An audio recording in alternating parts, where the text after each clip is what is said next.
Ar tai, ką aš darau kasdien, turi bent kažkiek prasmės? Ne pasauliui, ne žmonijai.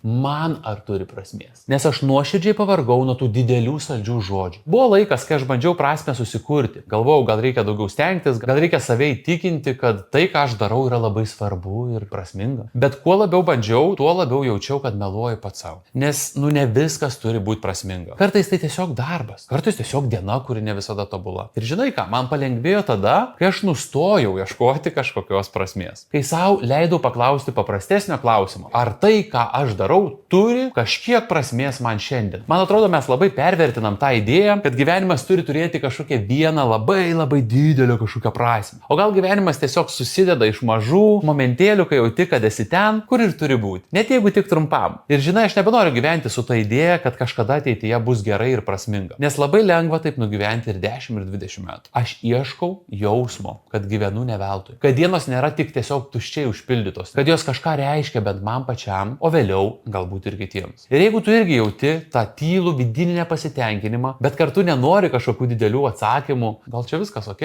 Gal mums tiesiog nereikia kažkokio didelio naratyvo? Man įdomu, kaip tau sekasi su prasmės paieškomis.